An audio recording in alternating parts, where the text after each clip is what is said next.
When villagers on the island of Sulawesi cut open a 23-foot reticulated python, the first thing they saw was a pair of rubber boots. The boots were still on the feet. The feet were still attached to the legs. The legs were still attached to the body of a 25-year-old palm oil worker named Akbar Salubiro, who had been missing for 2 days. He was fully clothed, he was perfectly intact, and he was inside the snake. What you are about to hear is not folklore. It is not a horror movie. It is the forensic reality of what happens when the longest snake on earth decides that a human being is food. And Akbar was not the only one. Akbar Salubiro. It was Sunday, March 25, 2017, in the village of Salubiro in West Sulawesi, Indonesia, deep in the monsoon season. The terrain was a patchwork of tropical forest and industrial palm oil plantation, a landscape that has consumed 16 million hectares of Indonesian rainforest in 3 decades and created the most dangerous edge habitat on Earth for human snake encounters. Palm oil plantations are ecological traps. The fruit attracts enormous populations of wild boar and rats, the primary prey of reticulated pythons. The pythons follow the food, the workers follow the palm oil, and in the spaces where forest meets clearing, the largest snake species on the planet waits in ambush.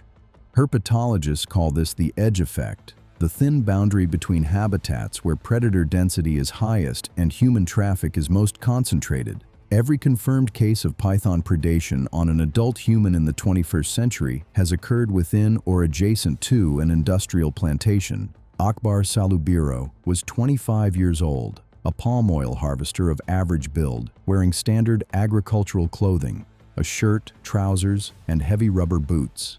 He worked alone.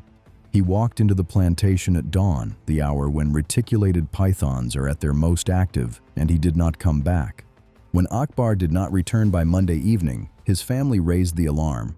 They found his harvesting tools and his sandals near a drainage ditch, and then, near his garden plot, they found the snake. In the villages of Mamuju Central, the reticulated python is not a mystery. Villagers know the snakes are there, but the expansion of palm oil monoculture has changed the dynamic.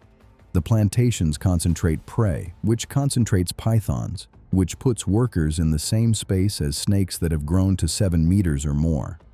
A python of that size had not been seen near Salubiro village in decades.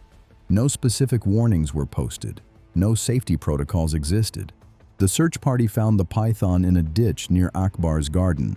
The snake was motionless, lying in the post-feeding state of metabolic vulnerability that follows ingesting a large meal. Its body was massively distended at the midsection, and through the stretched skin, the search party could see, clearly and unmistakably, the outline of a pair of rubber boots. The reticulated python, Malayapathon reticulatus, is the longest snake on Earth. Adults average 10 to 20 feet, but specimens exceeding 23 feet have been confirmed in the wild, with the historical record including animals approaching 33 feet. They are ambush predators that hunt primarily at dawn and dusk, detecting warm-blooded prey through labial heat pits that read infrared signatures in total darkness with extraordinary precision. Their bodies are built for one purpose: to seize, crush, and swallow animals larger than themselves. A reticulated python does not suffocate its prey. This is one of the most widely held misconceptions. Recent research has proven the primary kill mechanism is circulatory arrest, not asphyxiation. The coils generate 6 to 8 pounds per square inch of sustained pressure around the victim's torso, a force that prevents the heart from filling between beats. Blood being pumped to the brain cannot return. Cranial blood pressure spikes to catastrophic levels, a phenomenon researchers call the readout effect, which can rupture blood vessels in the brain before the victim even stops breathing. The victim loses consciousness in seconds and is clinically dead within minutes. The swallowing is made possible by a skull that is articulated, not hinged. The lower jaw consists of 2 separate bones connected by an elastic ligament at the chin, allowing the mouth to open to 2 to 3 times the diameter of the snake's head. The snake advances over the prey using the pterygoid walk, a process where the left and right sides of the jaw move independently, hooking into flesh and pulling the body inward one side at a time. For a snake to clear the shoulders of an average adult male, it must be at least 6 to 7 meters long. Akbar's shoulders were within the range. The snake was 7 meters. The math worked. There were no witnesses to the attack, but the forensic evidence and the biology of the species allow for a detailed reconstruction. Akbar was likely ambushed from a concealed position, either in the undergrowth or from the ditch itself. The strike would have been directed at his head or upper body. Once the snake's recurved teeth, 6 rows of needle-sharp backward curving hooks locked into his clothing and skin, the coils followed within seconds. The constriction would have begun immediately, 6 to 8 psi of continuous pressure around his chest. His diaphragm could not expand, his heart could not fill. Unconsciousness came within seconds. Clinical death followed within minutes. Akbar Salubiro likely died faster than most people can hold their breath. After confirming the kill, the snake began the ingestion process. Using its Jacobson's organ and tongue, it located Akbar's head and oriented the body for head-first swallowing, the only viable approach for prey with shoulders. The pterygoid walk began. The left and right sides of the jaw moved independently, hooking into flesh and clothing and pulling the body inward, one side at a time. The jaws advanced over the skull, then the neck, then the shoulders, the widest and most difficult passage. The process likely took between 1 and 3 hours. When it was finished, Akbar Salubiro, fully clothed, still wearing his boots, was inside the snake. Villagers killed the python with machetes and cut it open on the ground. The video of the extraction was filmed on a mobile phone and went viral within hours, viewed millions of times across every continent. The footage shows the ventral incision being made, the skin peeling back, and the unmistakable shape of a human body emerging from inside the snake's esophagus.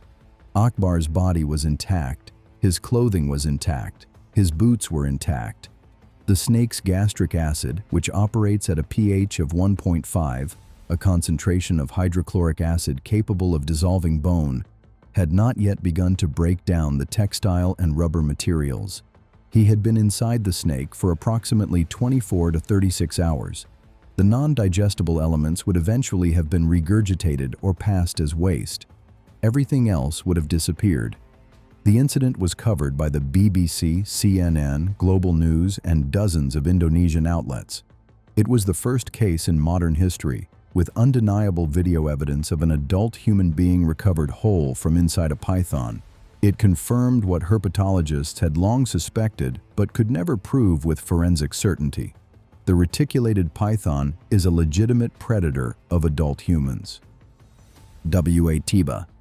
On June 14, 2018, 54-year-old Teba left her home on Muna Island in southeast Sulawesi to check on her vegetable garden. The garden was situated at the base of a rocky cliff face, a geological feature providing the cool, dark crevices where reticulated pythons shelter during the heat of the day before emerging at dusk to hunt. When Teba did not return by the following morning, villagers organized a search. They found her sandals and her machete 30 meters from the garden. Nearby, a 7-meter reticulated python was lying in the undergrowth, bloated and immobile, its midsection grotesquely swollen with the unmistakable geometry of a human body. They killed the snake and cut it open. Teba's body was inside, completely intact, fully clothed. Forensic reconstruction suggested she had been ambushed from behind while bent over tending her crops and swallowed head first. The position of the body indicated the snake had taken her from a crouched stance, which would have narrowed her shoulder profile and made the ingestion significantly easier than if she had been standing upright. The case was covered by the BBC, CNN, and Global News, and confirmed that the Akbar Salubiro incident was not an anomaly. It was a pattern, and the pattern was accelerating. Jahra. In October of 2022, 54-year-old Jahra, a rubber tapper in Jambi province on the island of Sumatra, failed to return from the plantation. Rubber tappers work in the pre-dawn hours, between 4 and 7 in the morning, moving through dense, dark groves with headlamps and hand tools, scoring the bark of rubber trees to collect the latex that drips into cups overnight. It is solitary work performed in near total darkness in terrain that is ideal python habitat. The pre-dawn window, between 4 and 7 a.m., is the exact period when reticulated pythons are at peak hunting activity, their heat pits scanning the undergrowth for the infrared signature of anything warm-blooded. Jahra's husband found her headscarf, her jacket, and her tools discarded at the site of the attack. The signs of a struggle were visible in the disturbed soil. A search party killed a 7-meter python with a distended midsection nearby. Jahra's body was recovered from inside the snake, intact and clothed. The case proved that human predation by pythons was not limited to Sulawesi. It was happening wherever the combination of giant snakes and industrial plantations existed. Rubber tappers, palm oil harvesters, subsistence farmers, anyone who worked alone in the edge habitat between forest and field at dawn or dusk was a potential target. Jahra was the third confirmed case in 5 years. Farida. On June 7, 2024, 45-year-old Farida, a mother of 4, went missing in Kalempang, South Sulawesi, while walking through a forested area to sell chili peppers at a nearby market. Her family reported her missing when she did not arrive. Villagers organized a search and found a 5-meter python, approximately 16 feet, with a distended abdomen lying in the brush near the path. They cut it open and found Farida inside, fully clothed, swallowed head first. Her head was the first part visible upon opening the snake. 5 meters, 16 feet. Every previous confirmed case had involved a 7-meter snake, a 23-foot animal at the extreme upper end of the species size range. The scientific consensus had held that a python needed to be at least 6 to 7 meters to successfully swallow an adult human, because anything shorter could not generate the gape required to clear the shoulder girdle, the widest point of the human frame. Farida's case shattered that threshold.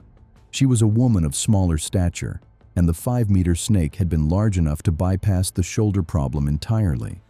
The minimum length for a human-eating python was not 23 feet. It was 16, and there are exponentially more 16-foot reticulated pythons in Indonesia than there are 23-foot ones. The risk pool had just expanded by an order of magnitude. Siriati.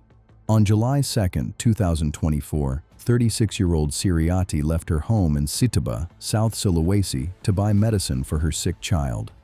It was not a long walk. It was not a remote trail. It was a village path, the kind of packed earth track that connects houses to markets across rural Indonesia, the kind of path that people walk every day without thinking twice. She was 500 meters from her front door when the snake took her. Her husband found her clothing on the path. A python estimated at 8 meters was found nearby with a massively distended belly. Villagers cut it open. Siriati was inside, 500 meters from her front door. Not in a plantation, not in a forest, not at dawn. On a village path, in the middle of the day, walking to buy medicine for her child. Siriati's death demonstrated something that every previous case had allowed the public to rationalize away, that this only happens to people who work in remote plantations, who go into the jungle, who put themselves in the snake's territory. Siriati was in her territory. She was in the village, she was doing what mothers do, and the snake came to her. Less than 1 month after Farida, in the same province, the second woman was found inside a python. The cluster was no longer a coincidence. It was an escalation.